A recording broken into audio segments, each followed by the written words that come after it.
we're only halfway through. We could have Westlife radio for about another week and still not get all their hits in. But it gives me great pleasure to say good afternoon, Shane, Mark, and Cian. Hello. How you doing? How are you? I'm doing very, very well. But listen, That was a nice montage there of our songs. I know, but there's so many. Like I was working out. If you guys actually played all your hits on stage, you'd probably be on stage for about 4 days. Well, I mean, we're very blessed when it comes to planning our live tours that we've got a high class problem of which kind of hit song do you leave out? Not to God, that sounds quite arrogant actually, but it's something that we struggle with every year. Is you're going like, what do you mean we're not going to do If I Let You Go or Fool Again? It was number 1 for 2. You know what I mean? It's like it's a fantastic position to be in, really. You're the only band I know could start off with 28 encores and then do the gig. You know what I mean? It's mad. It's crazy, but we're blessed with that kind of support from our fans and stuff, and it's going to be some greatest hits when it comes out. You're not wrong. Box set. That's what I say. I got to ask you, right? This morning through the post, I received the new hard copy of your 11th album called Gravity. Now, do you still get excited whenever you actually get the product, get the CD that you've been working on in your hand? Well, this time around, what we can speak for, which is fresh in our minds, we're very excited. We actually haven't got the finished. We've got the sort of mocked up version, which is probably what you have. Yeah. But we haven't got the finished album yet because that's actually being made at the moment in a big factory somewhere. But we get very, very excited about it. We work long days for weeks and months on end to make the album. So when it's finished, it's a beautiful moment, and you can kind of stand back and look at it or listen to it, and you have this overwhelming feeling of how worth it was. How do you know when it's over? How do you know when it's complete?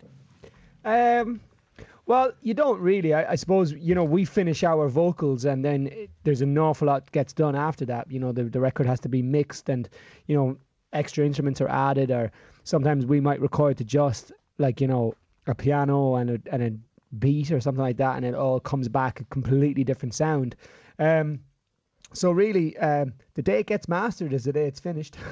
And, that basically means that the producer brings it into a studio and everything is leveled off the same level. So, one song isn't louder than the other. And then that's when it's finished, when it's mastered. Well, Ken, tell me, we're talking about producers there. Tell me about this new producer, John Shanks, rather. Yeah, John Shanks, basically he's an American guy who's had like 47, can you believe, number ones in the US. And he produced the last 2 Take That albums, the 2 albums since the comeback tour, or since the comeback of Take That, he's done them. That's probably the most recent pop thing that he's done on this side of the world.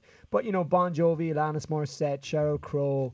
I mean, the guy is like, we're talking Celine Dion, we're talking like some of the biggest artists in the world. He's made their music for them and produced their records.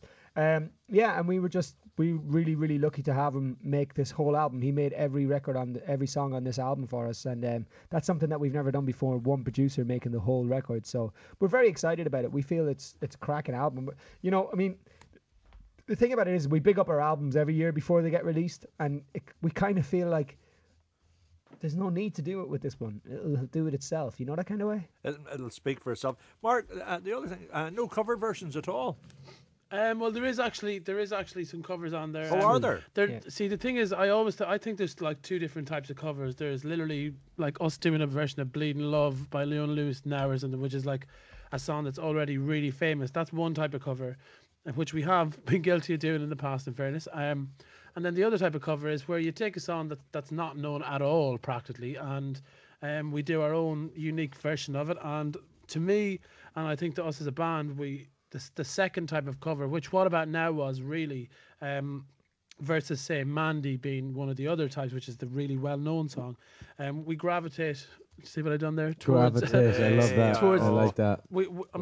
We always think that there's a time and place for a cover, and we done one song called Chances on the album, which is by a band called Athlete, and that song was actually suggested by Simon, who actually got the suggestion from Richard Curtis, the movie producer. Simon Cowell. Oh yeah, a few people might have heard of him. Yeah. So that's Chances, and then the other song is a Hoobastank song called The Reason.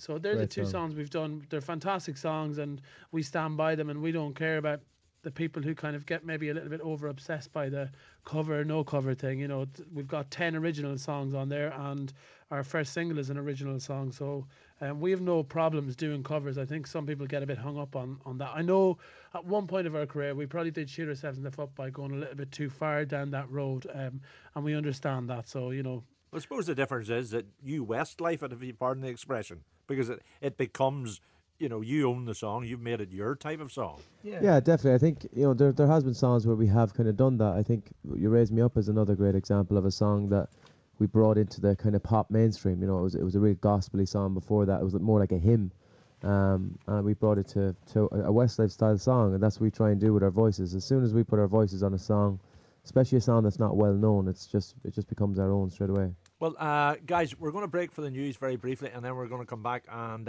we'll have a chat to you about coming back to your hometown, so to speak, in Belfast. You're playing in the Odyssey That's right. next year. But right now, we'll break for the news this afternoon. The headlines read by Anne-Marie Foster. Go on, Thanks, Anne. Alan.